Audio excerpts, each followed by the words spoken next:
Well, early last fall as a church, we started to make our way through the Apostle Paul's first letter to the church located in the city of Corinth. Paul was very concerned about the church, the condition of the church, because it wasn't good. The reason it wasn't good by Paul's identification was that the culture in the city of Corinth was having a greater influence, impact on the church of Corinth than the church of Corinth was having upon the culture in the city of Corinth. Put another way, the world was impacting God's people more than God's people were impacting the world. And this is not the way that it should be. Well, one of the consequences of the culture's influence upon the church was division. The church was experiencing a lot of division, conflict, quarreling with one another. And in the first 6 chapters of his book called the Book of 1 Corinthians, he addresses this division and all of the contributing factors to that division. Well, then as we come to chapter 7, he now makes a transition. And he begins that chapter by writing this: "Now for the matters you wrote about." Now for the matters you wrote about. Obviously, church leaders had written Paul. And from what we know from the rest of the book, we know that they had questions. There were a number of matters over which they in the church were confused. They didn't know what God's view on matters of life were. And the very first topic that he goes after is the topic of sex, marriage, divorce, remarriage, and singleness. And all of those topics are addressed in 1 Corinthians chapter 7. Now, these young believers in Jesus, and they were young believers in Jesus, most of them were Gentiles, and so they were coming into a whole new thing as they came into the church of Jesus Christ. They had good reason to be asking questions and confused. Reason? Well, at this time in the Roman Empire, there were 4 different ways by which marriages were established. 4 different ways in which marriages were formed. Well, we can assume that people in the church represented all 4 of these different forms of marriage relationship coming together. And so these people are confused. They want to know, where does God stand on marriage? What does God think about marriage? What's God's view on marriage and the way in which I entered into marriage? And in some cases, they were certainly divorced, and they wanted to know what God thought about divorce. And in some cases, they then wanted to get remarried, and they wanted to know what God thought about remarriage. And then, of course, there were single people, and the single people wanted to know, well, where do we fit into all of this equation with sex and marriage and divorce and remarriage? So there are a lot of questions and a lot of confusion. Well, complicating matters even further is the fact that Corinth at this particular time is, for all intents and purposes, the sex capital of the world.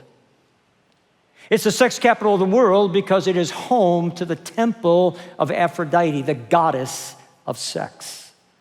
It's said that there were as many as 1,000 prostitutes who worked every day, male and female prostitutes in that temple. And so prostitution was not only legal, it was a form of worship to the goddess Aphrodite. Well, there's no doubt that some of these prostitutes came to know Jesus. Some of the people who solicited the services of prostitutes came to know Jesus. And so as they come into the church, they want to know about sex. What's God's view on sex? Some began to adopt a view that the body is irrelevant in relationship to God. It doesn't matter. And therefore, when it came to sex, whatever goes. And then there were those that on the opposite side adopted a view that the physical, the body, was in opposition to God, and therefore it was evil. And therefore, anything that brought pleasure to the body, including sex, was evil. Therefore, don't participate.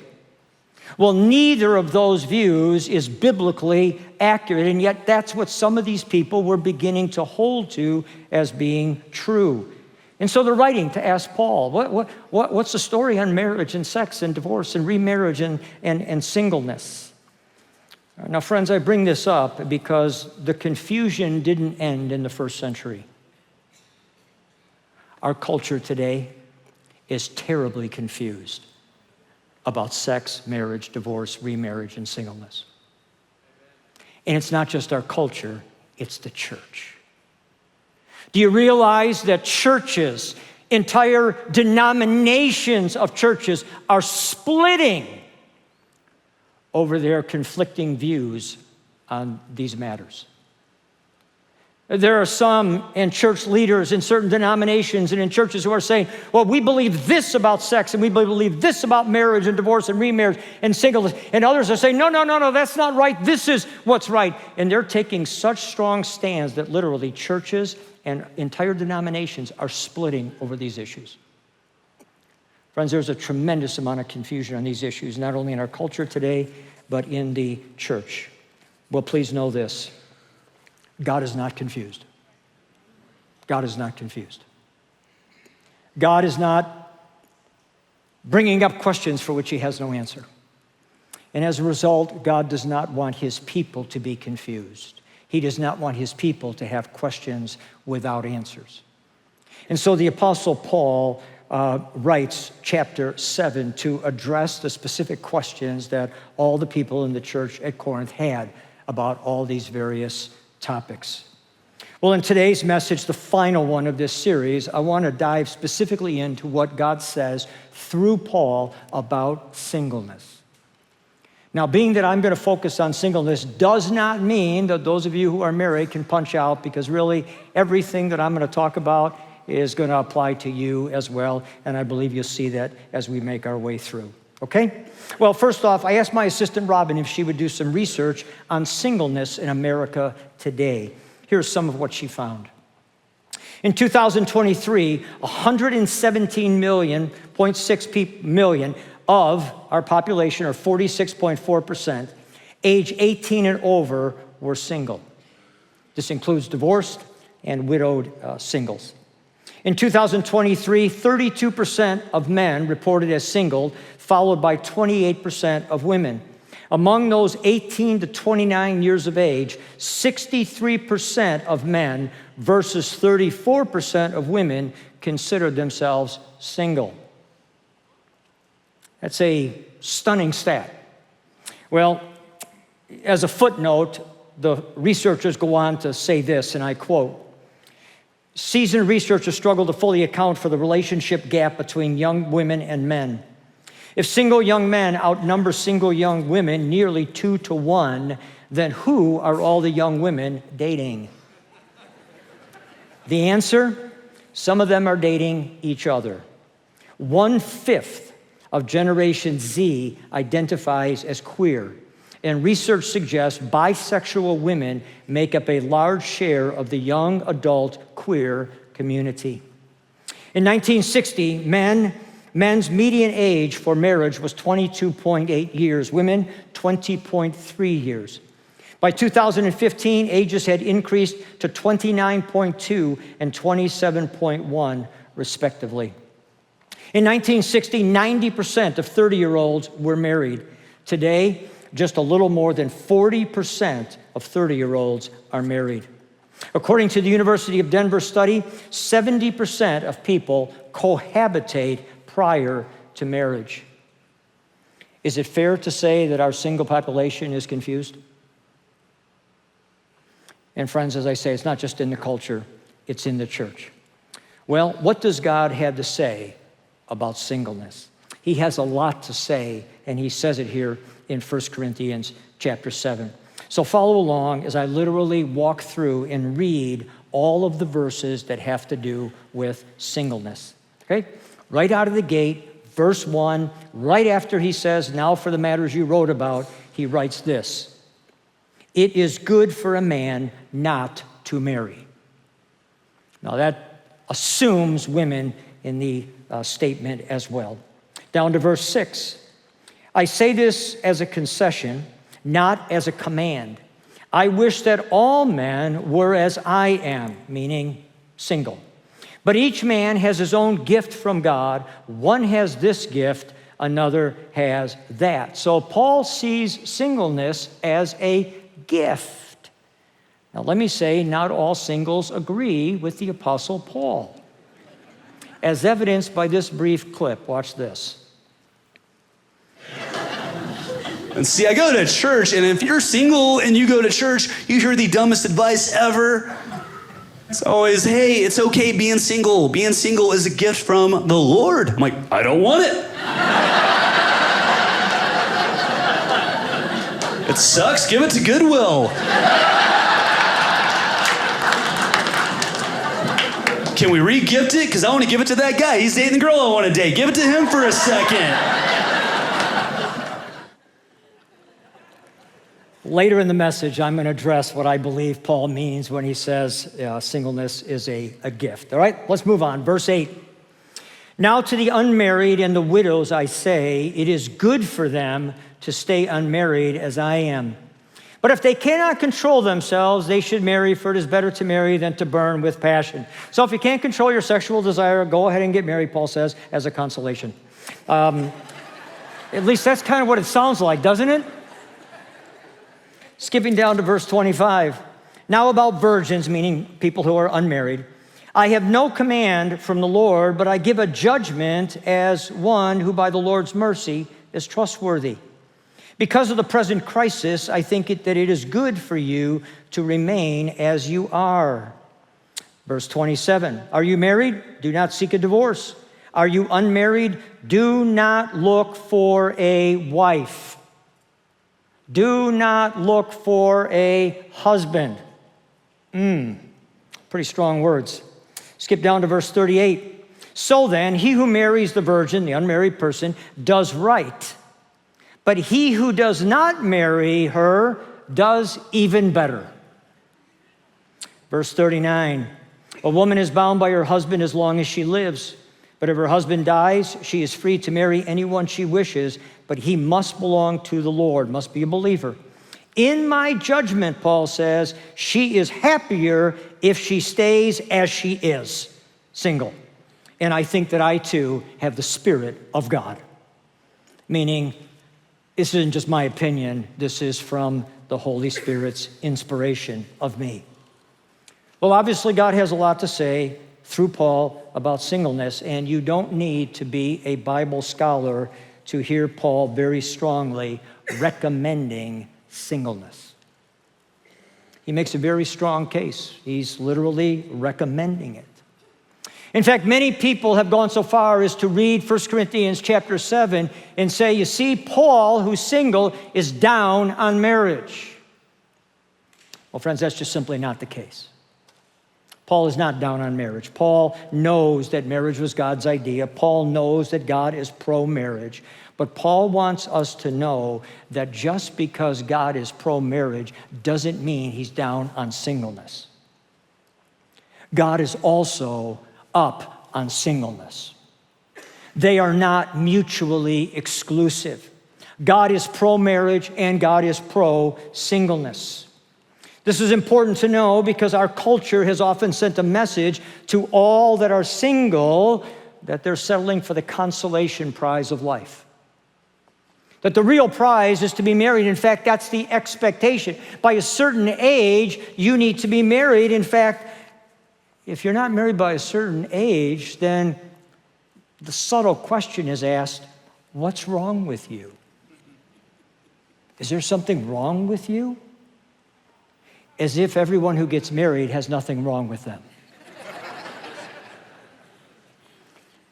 Friends, the truth is, and I speak for almost all of us who are married, after the first year of marriage, you say to yourself, oh my goodness, I never realized I had so much wrong with me. I had a lot wrong with me, a lot more than I ever thought before I got married. And so, friends, the judgment of if you're not married by a certain age, there's something wrong with you is not only cruel, it's simply inaccurate. God is pro-singleness. God is in favor of singleness. Well, then the question you have to ask is, well, why does Paul then obviously make such a strong recommendation of singleness? And this is where context comes into play. As you read the Bible, context always matters. The writers of all the Bible are writing at a specific time. Life has certain circumstances going on, and that was the case here. And those circumstances of life were impacting Paul's recommendation toward singleness. He makes three statements, three phrases, if you will, that give us insight into this recommendation. His first statement is found in verse 26, where we read this. Because of this present crisis, I think it is good for you to remain as you are, meaning single. What crisis? What crisis is unfolding? Well, we aren't told. Obviously, the people in the church knew the crisis that was taking place. They didn't need Paul to explain it. We do know that it was a crisis of significant proportion. Why? Because the Greek word that is used here speaks of great distress. So the crisis that's going on isn't just a minor deal. It's having a great impact on life at this particular time. What are the possibilities for this crisis? Well, one of the possibilities is persecution that's taking place under the Emperor Nero of Christians. Nero was taking Christians, he was sewing them into animal skins and feeding them to lions. He was covering them with pitch and then hanging them on poles in his gardens and lighting them on fire. That would constitute a crisis. But the more likely explanation is what the history books tell us, and that is this: that at this point in time, there were at least 3 periods of acute grain shortage in the Mediterranean region from the mid-40s AD to the early 50s when Paul is writing. There was also 1 or more serious earthquakes in AD 51, and so as a result, life was really tough at this time. People couldn't find food. And so Paul says, in the midst of our certain crisis where people can't find food, you can't find food for yourself, I recommend that you remain single rather than taking on the responsibility of now needing to feed someone else. So that's his first reason for recommending singleness. The second phrase is found in verse 29, where he writes, "What I mean, brothers, is that the time is short."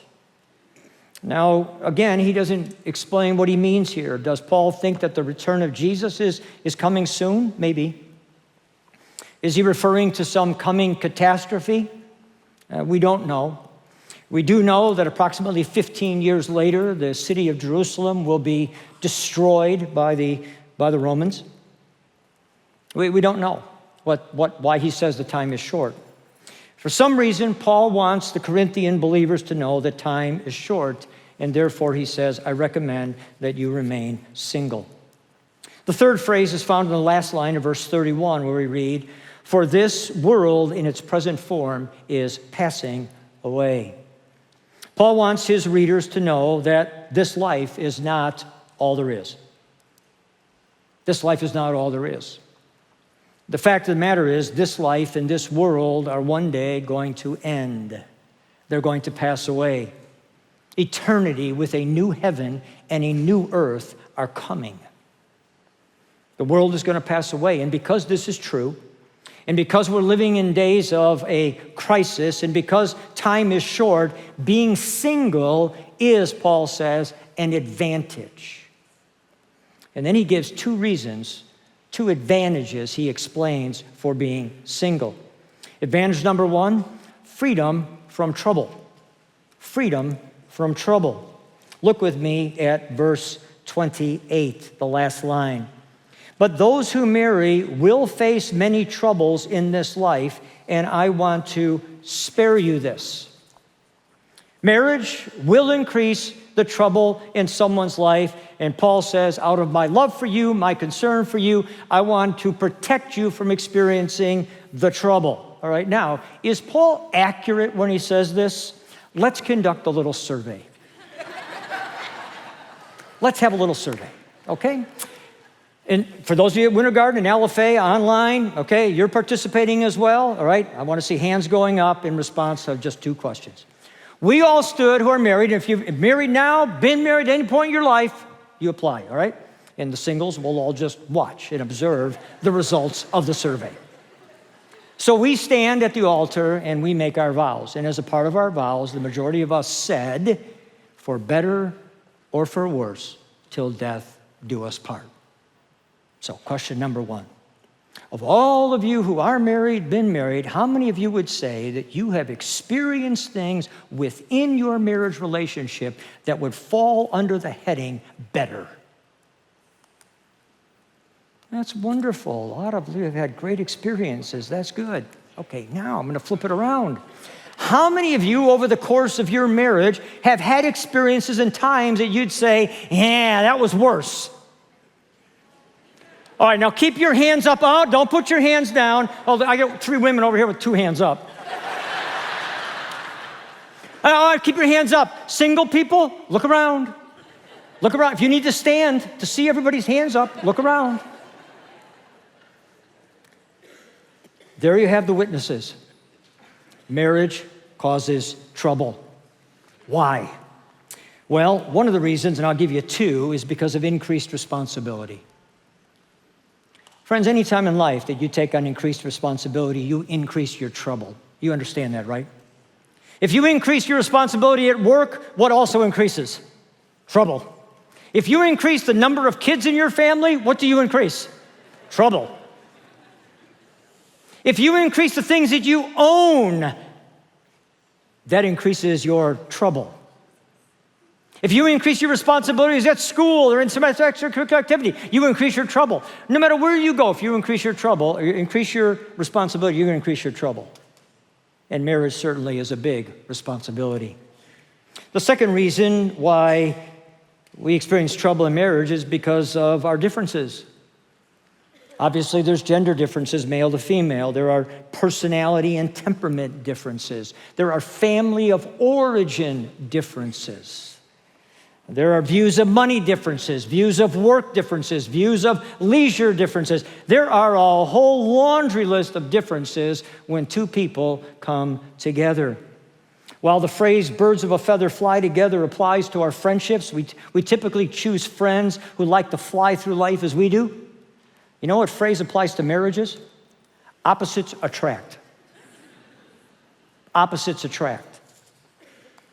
So, if you need some statistical proof of the trouble marriage causes, here's a couple of disconcerting stats.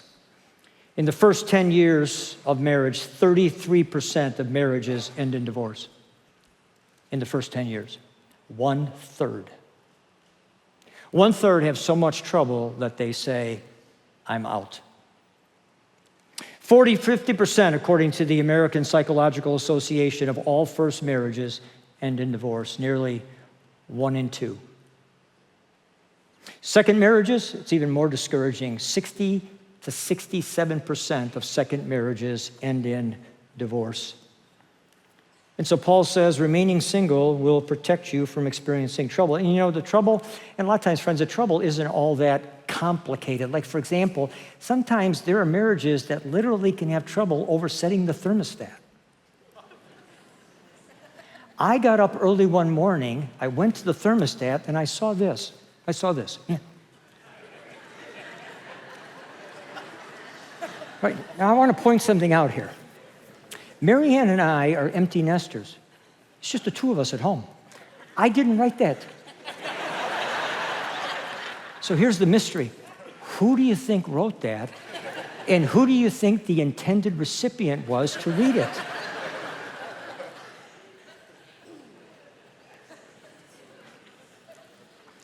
The reality is, I get up very early in the morning, typically before Mary Ann does, and when I'm doing coffee and kind of getting things organized for the morning there around the kitchen, I go to the thermostat, and sometimes in mornings it's cold. I like to be warm, and so I go and I up the thermostat. Well, then I go to my office, which is in a different part of the house, and I forget to reset the thermostat. So she gets up a little while later, and all of a sudden it's like, boy, it's warm in here.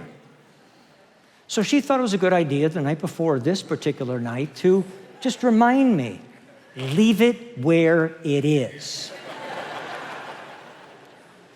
What's interesting is that this was on there months ago, and it's still there.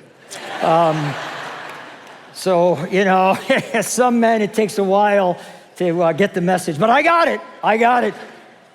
I've given her total control over the thermostats across the house and eliminated a whole bunch of trouble, okay? All right, advantage number two, undivided devotion. Undivided devotion, verse 32. I would like you to be free from concern, Paul writes. An unmarried man is concerned about the Lord's affairs, how he can please the Lord. Verse 35, I am saying this for your own good, not to restrict you, but that you may live in a right way in undivided devotion to the Lord. Friends, the reality is marriage requires a focus of attention, and not just attention, but time, energy, and resources. What Paul's talking here is about priorities. Priorities. You know, if you ask the average committed follower of Jesus to list their priorities in order, you ask the average married couple for their priorities to be listed, if they're serious about following Jesus, here's what you'll hear in response. God is number one. God is number one. Number two is family. Number three is work. And number four is friendships and leisure and virtually everything else. That's what you'll hear. All right, here's a question. What does it mean to have God as your number one priority? It sounds good. Sounds good. It's what it ought to be. But what does that really look like, practically speaking? Does that mean that the time you spend with God in prayer and Bible study is the top priority of your life? Does it mean that? Does it mean that your commitment to the church, your involvement in the church, is a number one priority in your life? Does it mean that your involvement in the work of God is a number one priority in your life? Does it mean that the stewardship of all your time and your talents and your treasures, that all of it, stewarding in a way that honors God, is the number one priority in your life? What does it mean to have God as number one? Well, I think Paul's answer to those questions would be in just one word: yes, it's all of that. You see, you can't separate God from his body, the church. You can't separate God from the work of his kingdom. You can't separate God, who has given us all we have, from our stewardship of all that we have. So the answer is yes to all of it. That's what it means to make God a priority. Now, we've all heard stories, I'm sure, of people who got their priorities out of whack to the point where they were so devoted to the Lord that they lost their family. Stories of men and women who became so concerned about pastoring or being a missionary on the field or working for the Lord in some way that they neglected their spouse and their children, and they ended up experiencing just a breakdown of their family. We've all heard those stories. And friends, that's tragic. And let me be very quick to say, it just should never happen. It just should never happen. But let me flip it around for just a moment and ask a similar question, just in reverse, and that is, how many stories have you heard of people who sacrificed the work of God in their life or the church of God in their life for the sake of their family?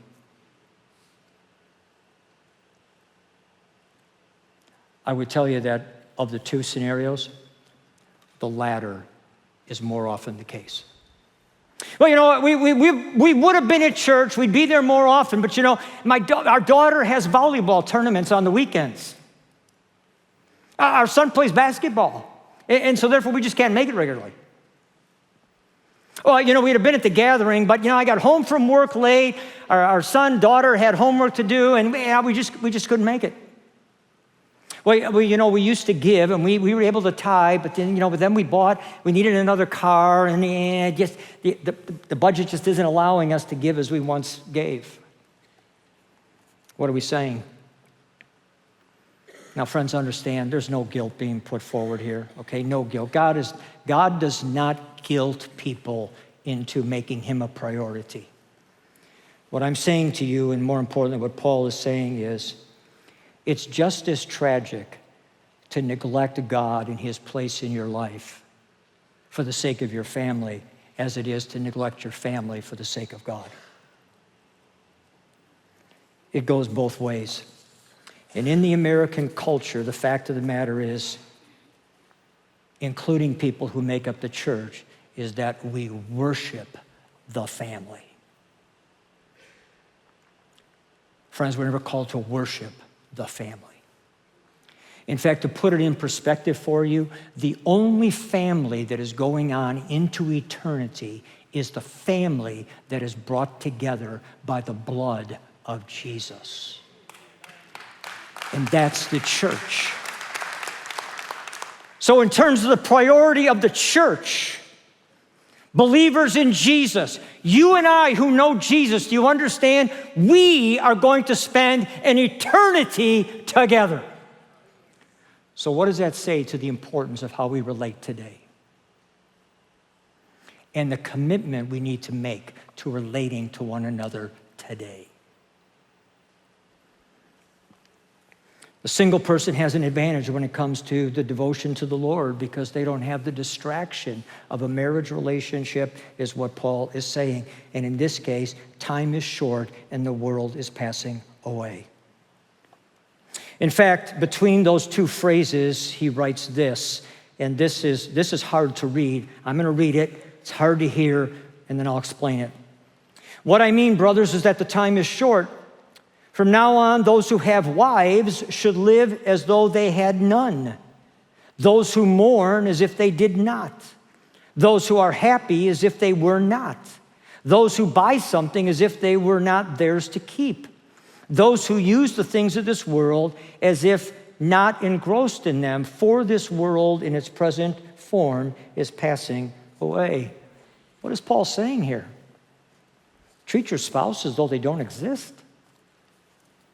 Don't take time to mourn when you suffer a loss. Don't desire or pursue happiness. Is this what Paul's saying? Don't acquire possessions. Don't get involved in things in the world. Is this what Paul's saying? No, that's not what Paul's saying. What Paul's saying is this. You and I need to see life and live life with one eye on eternity. You see, friends, this life is not all there is. In fact, when looked through the scope of length of time, this life is but a blink of the eye in comparison to the length of all eternity. And when you look at life, when you look at relationships, when you look at death, when you look at possessions, when you look at involvements, when you look at happiness, through the lenses of eternity, your perspective on here and now changes. This is what Paul is saying. He's saying to the Corinthian believers and saying to us today, you cannot afford to put all the eggs of the basket of your life into here and now in this life, because this is not all there is. In fact, what is far more important is your eternal destiny. Therefore, what you do in this life needs to be done in such a way as to its impact in eternity. Missionary C.T. Studd made the comment, soon one life will pass, only what's done for Christ will last. Friends, the culture tells us a different story. Our culture screams at us that this is all there is. It's all about this life. Therefore, if you're married and you're not happy in your marriage, you deserve to be happy. Therefore, you know what? Just go get a divorce and then find the person who really is your soulmate. That's what the world says, culture. Culture says, sex, it's just a physical act. It's a pleasurable physical act. No one ever gets hurt.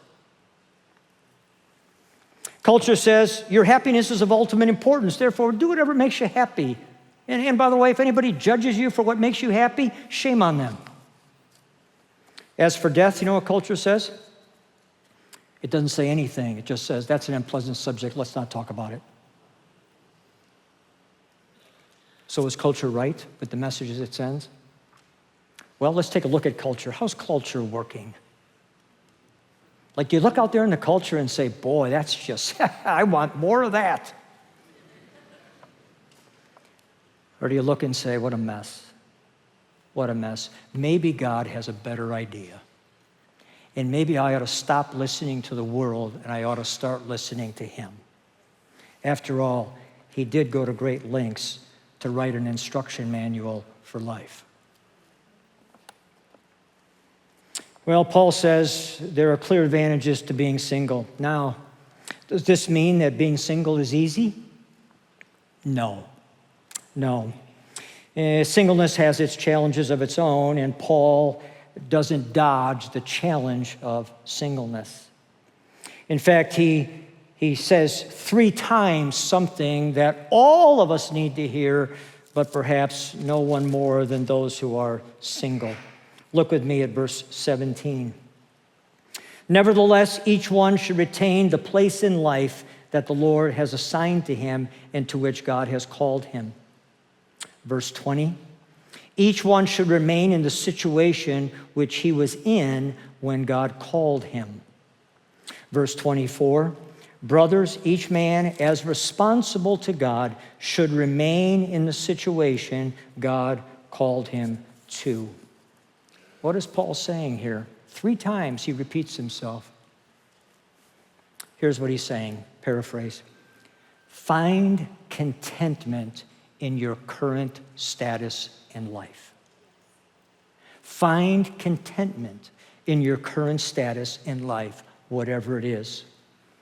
And friends, let me tell you, this is a challenge. This is a challenge. Contentment is just so elusive. So many single people are going through life saying, if I could just get married, if I could just find that one, Mr. or Mrs. Right, then I'd be content.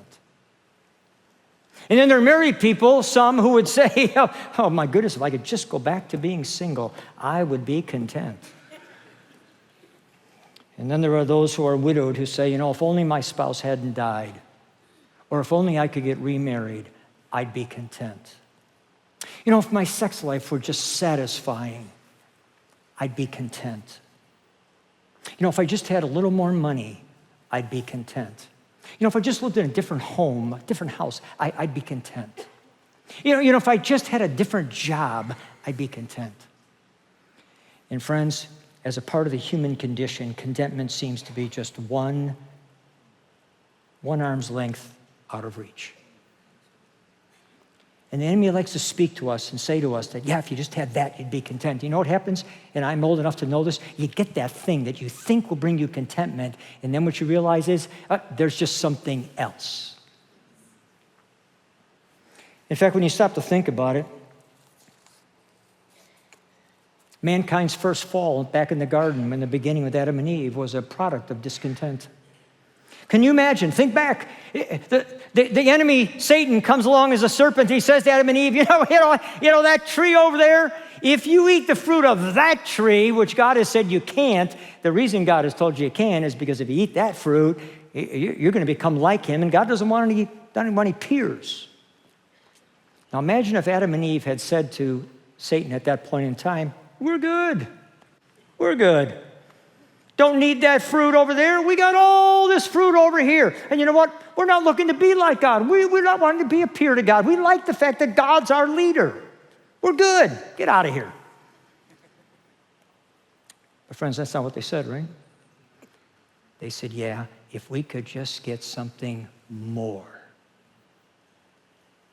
And as a result, they fell, and all hell broke loose on mankind. Friends, contentment. And Paul 3 times in this passage says, find contentment in your status in life, what God has given you. Now, how do you find contentment? Well, there's 2 ways you find contentment. One is you learn it. God teaches it to you. This is what Paul speaks of in Philippians chapter 4, starting at verse 11, where he speaks personally of his own contentment. He says this, for I have learned to be content. Whatever the circumstances, I know what it is to be in need. I know what it is to have plenty. I have learned the secret of being content in any and every situation, whether well-fed or hungry, whether living in plenty or in want. I can do everything through him who gives me strength. Paul says, I've learned over time to be content. I've learned that with the power of God coursing in my life, I've learned to be content. That's one way. The other way that contentment comes is as a result of being gifted by God with it. And this is what I believe Paul's referring to in verses 6 and 7 when he says, I wish that all men were as I am, but each has his own gift from God. He's not talking about the spiritual gift of celibacy. I don't believe there is such a gift as celibacy. He's talking about the gift of contentment. He says, you know what? I'm good. as a single man. I have no desire, need, or want to be married. I'm good. That's the gift. And he says, I wish you had the gift. I haven't had to learn it. God gifted it to me. And I believe those are the two ways that contentment can come about. But friends, all of us, whether married or single, all of us need to ask God to give us, if you will, either the gift of contentment or to teach us the lessons of contentment. It'll take a lot of heartache out of life. All right, before I close, and I'm going to go a little long today, so I'll warn you, but I got one shot, if you will, at this topic, okay?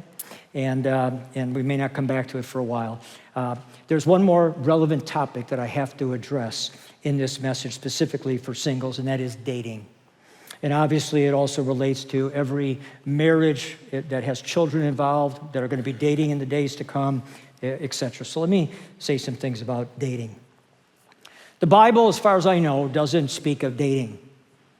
But that doesn't mean that the Bible has nothing to say about dating, because it does. Dating is a culture-born idea. Doesn't mean it's a bad idea. It's a good idea, as long as it's carried out in keeping with what the Bible instructs. What do I mean by what the Bible instructs? The Bible can't possibly speak to every individual aspect of life, because over time, culture changes. The Bible can't speak on the use of your iPhone, your phone. The Bible can't speak on the use of your computer. There were no computers or phones, okay? But what the Bible says to us about all things in life is you need to ask the question of everything that you participate in, what is the purpose? What is the purpose? Because God puts purpose to everything. What's the purpose? So in the case of dating, what's the purpose of dating? You need to know the answer to the question. Now, I believe what the Bible would tell you with regard to the purpose of dating is the Bible would say this. The purpose of dating is to discern God's will concerning marriage. To discern God's will concerning marriage. Is it God's will that I get married? And more importantly, is it God's will that I marry him or her? Is it in the wisdom of God that I marry him or her? Obviously, men, women, women to men. That's the only marriage relationship that God ordains. And friends, it's a very important question for this reason. Really important for us as believers in Jesus, because you see, the decision to marry almost always boils down to what I call a want to. Why does a guy get down on one knee and asks a lady to marry him? Because he what? Wants to. So I want to spend my life with you. Will you marry me? And then she responds, hopefully he wants to hear yes, so that in effect she says back to him, yes, I want to spend my life with you. Friends, that cannot be the primary reason that anyone enters into marriage. In fact, it's not a good idea to ever make a decision in life based solely or primarily on a want to. Friends, if you and I did everything we wanted to do, I'd be in jail. Or dead. Friends, you can't go through life saying, I'm going to do whatever I want to. As a believer in Jesus, there's a far more important question, and that is, what is the will of God for me concerning this? I want to live in the framework of God's will. I want to live in the framework of God's wisdom. Is it God's will that I marry? Is it in God's wisdom that I marry this person? In last week's message, the teachers, 3 of them, John, Chloe, and Ben, put up a triangle. I've been using the triangle with young couples for years. The triangle starts with a baseline. I'll just put it back up on the screen. Maybe some of you weren't here last weekend. So here's me and Marianne. Marianne and I will this coming June 9th, celebrate our 40th year of marriage, okay? So So back 1983 or so, we got married in 84. In 83 or so, we're dating, okay? We're starting to date. We're spending time together, okay? And I'm over here, she's over here, and I just put the dots on separate ends because we're different people. Obviously, I'm a man, she's a woman. We have personality differences, we have temperament differences. She was raised in a relatively small town in Iowa. I'm raised in Chicago. We came from different families. Just a lot of differences that in our life. So the question is it going to work for us to get married? Is this the will of God? Is this the wisdom of God? So what's the first question that I'm going to ask myself relative to the answer to that? Well, does she share the same foundation in life that I do? Over the years when I've met with couples who are engaged to be married, I've asked them, so what's the foundation of your relationship? Most of them have responded to that question by saying to me, what do you mean? What do you mean a foundation to a relationship? I said, well, for example, when storms come to your life, because they're going to come, tough times are going to come in your life. When they come, what are you going to stand on as a couple that's going to enable you to not only survive, but thrive? What are you standing on? And this is what I've heard for answers. Well, we're great friends. We are best of friends, and our friendship is just so tight. We're really best friends, and our friendship can withstand the storms of life. So, okay, that's great. I'm thrilled to hear you're best friends. So let me ask you a question. The best friends that you had when you were 8, are they still your best friends? Well, obviously not, Don. I mean, we've moved, and I've kind of lost. Oh, so what you're saying to me is friendships can change.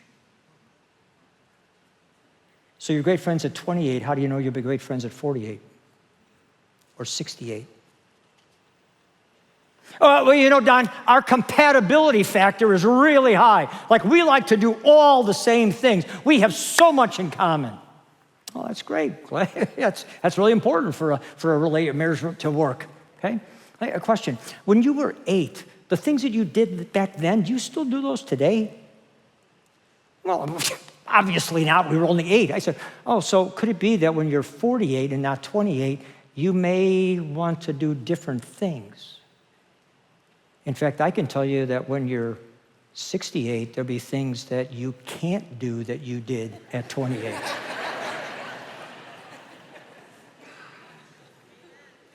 Oh, we have the same aspirations in life. The way we view career, the way we view money, the way we view, wanting children, all these, we're just on the same page. And that's great. It's important to be on the same page. I ask you one more question. Have your goals changed, your aspirations, since you were 8? Well, obviously. Right, could it be that by the time you're 48, your goals and aspirations in life will have changed as well? See, the point that I'm driving at is this, friends. You can't build a foundation for a marriage relationship upon anything that can change. Because in life, things change. There's only 2 things in all the universe that don't change, and that is God and His Word. They do not change.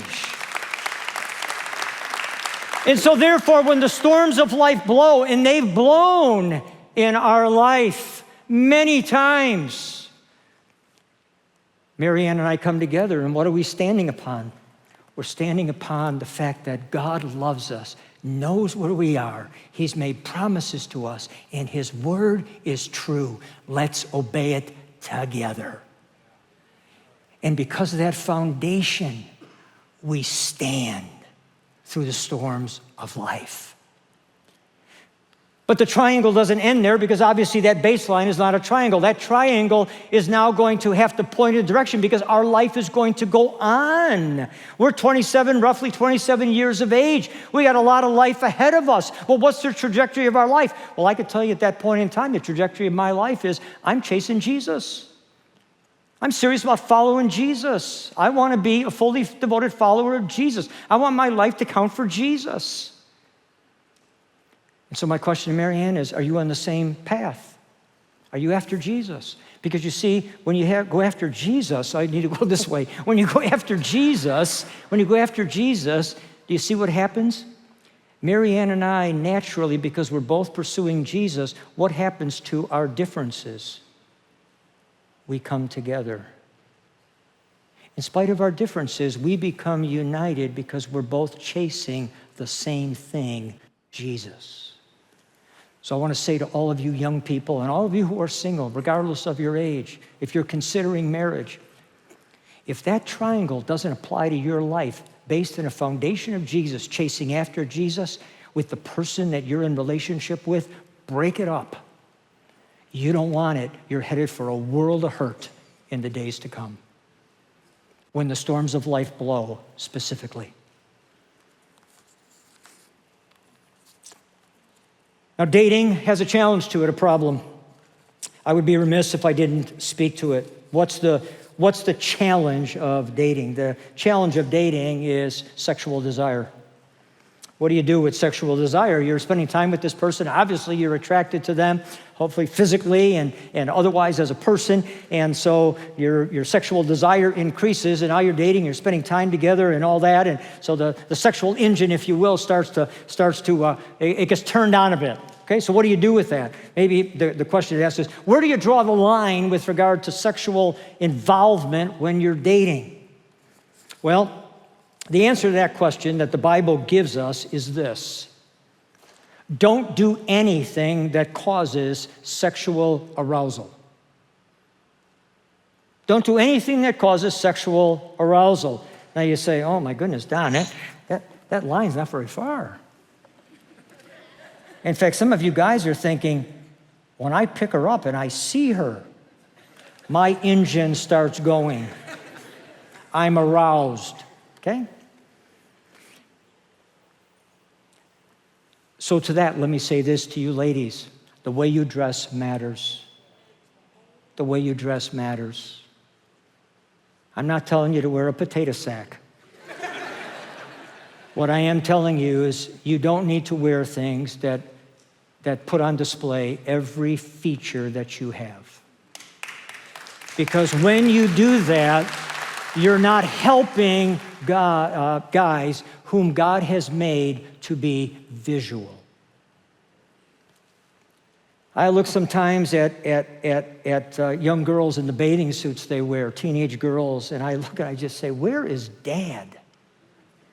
Dad, what are you doing, Dad? Dad, you can't let your daughter walk out of the house like this. Come on, Dad, step up and be a man. Be a dad and protect that precious young lady that you would give your life for. Protect her from the eyes of the 15, 16, 17-year-old boys who are looking her up and down as she's barely wearing anything. I can tell you this from just the fact that you're saying right now, boy, he sounds old. I am old, okay? I'll say you this, the degree to which sexual desire engages in a dating relationship is to the same degree that your brain disengages. The degree to which sexual desire engages is to the same degree your brain disengages, meaning feelings overpower thinking. And friends, if there's any time in life, any decision in life where you cannot have your brain disengage, it's when you're choosing to spend your life with somebody. You need to be all there when you're making that decision. So this is why God says,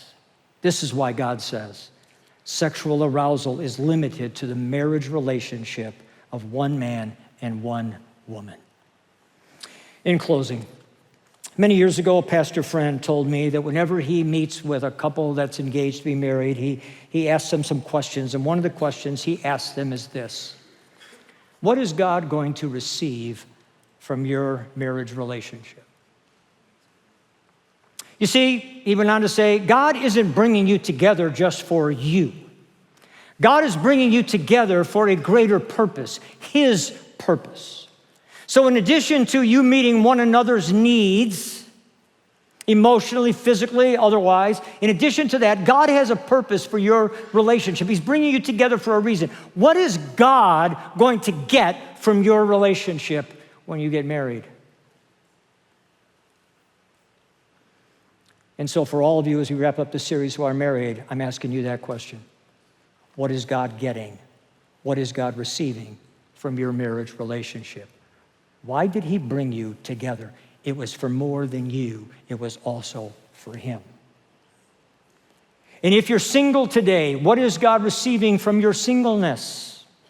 Because God has obviously allowed you to be single. He's either given you the gift of contentment or he's trying to teach you contentment. He's preparing you in some way. Who knows what he's doing, but at this point in time, you're single. What is God receiving from your singleness? You see, friends, because on the bottom line of all of life, 1 Samuel 2:30, God says, those who honor me, I will honor.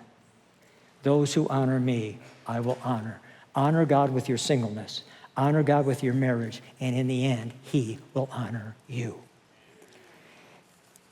In closing, one more last thought. I've been married for nearly 40 years.